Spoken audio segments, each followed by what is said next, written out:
Salut les gars, c'est Simon. J'espère que vous allez bien. Moi, en tout cas, aujourd'hui, ça va super bien. Car comme vous avez pu le voir dans le teaser que j'ai fait juste avant cette vidéo, et bien la semaine prochaine, je vais sortir un clip qui s'appelle Rejet, qui sera disponible sur YouTube, sur ma chaîne YouTube. Donc j'ai beaucoup trop hâte de vous présenter ce projet. On a travaillé énormément là-dessus. Donc voilà, ça va être du lourd et je compte sur vous pour être au rendez-vous. Bref, aujourd'hui, on se retrouve pour une vidéo FAQ. Donc ça fait longtemps que j'avais pas fait une petite vidéo un peu plus chill, etc.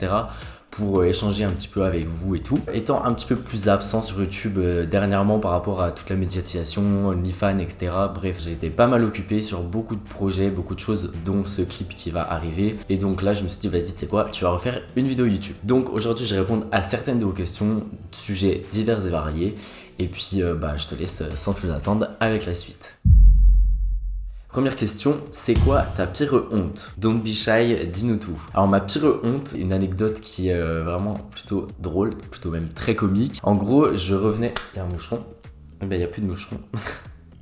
Bye bye. Du coup, je revenais donc de Paris, j'étais dans le Flixbus. Moi j'avais pris un Flixbus. À l'époque je prenais tout le temps des Flixbus et tout parce que ça coûtait pas cher. Dans le Flixbus je reviens donc jusqu'à Lyon et en fait j'avais un poppers, un petit flacon de poppers dans mon sac et je sais pas pourquoi. Il s'est pas forcément vraiment renversé dans mon sac, mais je sais pas, il sentait mais tellement fort que ça se sentait vraiment limite dans tout le bus. Et en sachant qu'on avait 6 heures de trajet, c'était ma pire honte parce que vraiment je savais d'où venait cette odeur et il y avait le mec à côté de moi genre qui était en mode je me sens pas bien, genre voilà, le popper ça fait tourner la tête. Je pense que c'est ma pire honte parce que je pense que j'ai pas fait pire. Là on est quand même sur un niveau 6 heures de trajet avec une odeur de poppers.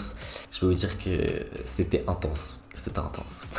Tu comptes acheter des vêtements de luxe car tu as pas grand chose en luxe? Alors non, c'est absolument pas ma priorité de m'acheter des vêtements de luxe. Je trouve que ça sert pas forcément à grand chose, bien que je sois pas du tout contre le fait d'acheter du luxe et que j'en achèterai sans doute un jour. J'ai déjà, je sais pas, une veste Gucci, enfin certains trucs de luxe. Mais c'est vrai que j'investis pas forcément mon argent là-dedans. Je préfère, je sais pas, investir dans du matériel pour mes vidéos, comme désormais j'ai acheté un micro enfin. Applaudissez-moi. Et quoi d'autre? Sinon je suis quelqu'un qui va énormément au restaurant.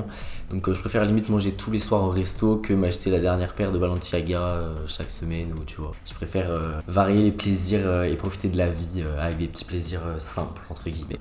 Voilà. Ton chanteuse préférée du moment? Ma chanteuse préférée, ça reste Shaim. Pour moi, c'est vraiment une icône en France et j'adore tout ce qu'elle fait, son univers artistique et tout, sur beaucoup d'aspects. La comédie, la chanson et puis même sa personnalité à proprement dit, très assumée, très libre. C'est quelque chose qui me ressemble, donc voilà, Shaim dans mon cœur. Après, j'aime aussi beaucoup Nicki Minaj et j'aime aussi beaucoup Taïga et puis plein d'artistes US aussi. Mais en France, il n'y a que Shaim qui me plaît vraiment beaucoup. Es-tu heureux personnellement?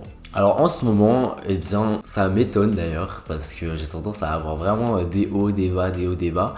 En ce moment, je dois dire que je suis plutôt heureux depuis un petit moment. Je sais pas, je me sens bien dans ma vie, je me sens beaucoup plus stable, beaucoup plus épanoui. Enfin, tout va très bien pour moi dans ma vie, j'ai pas à me plaindre. Enfin, forcément, il y a énormément de choses qui ne vont pas, mais on va dire que je vois que le positif et je me concentre vraiment sur le positif en ce moment. Donc ouais, je suis plutôt heureux, épanoui et puis même quitte à perdre des amis autour de moi, etc. Enfin, vraiment, tous les changements de ma vie en ce moment, je m'adapte énormément. Et du coup, ouais, je suis plutôt, de façon générale, assez heureux. J'espère que toi aussi qui regardes cette vidéo, tu es heureux et que tu vas réussir à prendre les éléments négatifs de ta vie pour en faire quelque chose de...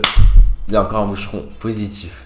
Tu as déjà songé à faire de l'argent dans l'illégalité? Songer peut-être, hein, mais alors vraiment jamais j'oserais passer à l'action parce que même si des fois j'ai été en galère de thunes de ouf, enfin dans le passé, je ne pense pas que j'aurais été capable de faire des choses comme ça, genre en mode dealer ou enfin faire des choses illégales, c'est pas quelque chose qui me ressemble. J'aime pas les choses malhonnêtes, etc. Donc moi non, c'est pas le genre de choses qui me ressemble de faire ça. Après évidemment forcément t'y penses, tu vois, parce que quand t'es vraiment en galère, je pense qu'on est tous passés forcément un jour par là. Enfin tu me diras pas forcément parce qu'il y en a qui naissent avec une pierre en or dans la bouche. Ça a pas été mon cas, mais bref, c'est vrai que quand tu passes par ce genre de choses, t'es prêt à tout limite pour avoir un peu plus d'argent et tout, parce qu'on est dans une société capitaliste, donc il faut de l'argent pour vivre et tout. Mais jamais j'aurais eu envie de faire des choses illégales. As-tu des critiques sur ton compte OnlyFans? Désolé pour les fautes d'orthographe. Alors oui, j'ai beaucoup de critiques sur mon compte OnlyFans. Putain, mais il y a beaucoup de moucherons, il se passe quoi? Donc oui, je disais, j'ai beaucoup de critiques sur mon compte OnlyFans. Je pense que c'est un secret pour personne maintenant, au vu de toutes les menaces de mort et les milliers de commentaires homophobes, méchants que j'ai reçus. Enfin, c'était d'ailleurs le sujet de ma dernière vidéo, donc si vous voulez en savoir plus, allez voir OnlyFans, ma réponse à vos menaces de mort. C'est ma dernière vidéo, enfin celle qui précède celle-ci. Où te vois-tu et que te vois-tu faire dans 10 ans? Alors moi dans 10 ans, j'en ai aucune idée précisément parce que je sais même pas, déjà vu l'état de l'écologie, vu l'état de la planète, etc. et l'état du monde sur beaucoup d'aspects, je sais pas où je serai dans 10 ans. Dans l'idéal, moi, ce serait toujours dans une voie artistique avec, je sais pas, peut-être plein de nouveaux clips, plein de nouveaux projets artistiques. Et puis voilà, juste continuer à être qui je suis, à m'assumer, à vivre pleinement ma vie comme je l'entends. Et voilà, ce serait tout simplement ce que je vois pour les 10 ans à venir. J'aime beaucoup ce que tu fais et je voulais savoir si tu avais un modèle ou si tu vis juste. Alors non, j'ai pas de modèle à proprement dit. Je pense que je m'inspire de plein de choses que je peux voir, de l'art en général, plein d'artistes qui m'inspirent, tout ça, mais il n'y a pas vraiment une personne à proprement dit. Quand j'étais petit, j'aimais bien Shaim, comme je l'ai dit. Ça m'a beaucoup inspiré, je suis toujours fan d'elle, mais on va dire que c'est plus forcément mon modèle. Ça m'a aidé à m'assumer, genre de voir quelqu'un qui s'assumait dans un pays très conservateur. Mais maintenant, juste voilà, je vis ma vie et j'ai plus forcément de modèle, juste I do what I want. Ce serait possible de te rencontrer un jour ou pas du tout? Bien sûr que ce sera possible, en l'occurrence en ce moment il y a le coronavirus, etc. Donc c'est un petit peu relou. Et c'est vrai que j'ai jamais organisé genre de meet-up ou de rencontres et on m'en demande très souvent, très régulièrement. Après c'est quelque chose qu'il faut que je mette en place. En plus je vais de plus en plus souvent sur Paris. Donc je pense que si je faisais quelque chose ce serait voilà, soit sur Paris, soit sur Lyon. Il y a pas mal de gens de Lyon en plus qui m'écrivent. Putain il y a encore un moucheron, mais qu'est-ce qui se passe là? Ah! Je me fais agresser. Oh vas-y, il m'a saoulé, il m'a trop saoulé. Ouais, je disais du coup pour un meet-up, je serais grave chaud, mais pas forcément tout de suite du coup vu qu'il y a le corona, donc dans tous les cas si j'organise quelque chose vous serez les premiers informés. Même si c'est tabou en France, tu gagnes combien par mois? Alors pour être vraiment honnête et transparent avec l'ensemble de mon entreprise, donc Vendem Entertainment, je gagne environ minimum 6 à 7 000 euros par mois. Minimum. Ça va dépendre de mes contrats, de mes interviews et de mon OnlyFans du coup. Du coup, il y a plein de notions qui rentrent en jeu, mais en règle générale, c'est minimum 6 à 7 000 euros par mois. Et en sachant de là où je suis parti à 20 ans, je suis fier de moi. T'es juste trop mignon, toi et ton copain, et j'adore tout ce que tu fais et tes valeurs qui sont high level. High level, ça me fait rire. En tout cas, merci beaucoup, ça me fait hyper plaisir.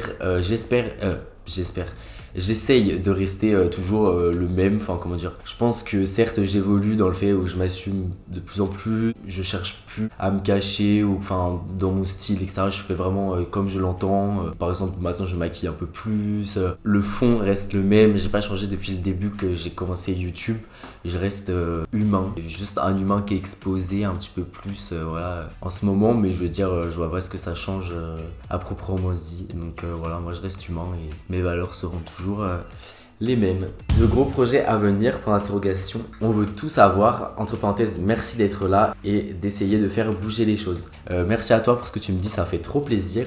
Et alors des gros projets à venir, bien évidemment, comme vous l'avez vu. Comme vous l'avez vu, il y a mon clip Roger donc, qui va sortir la semaine prochaine, vendredi prochain à 18 h, donc vendredi 16.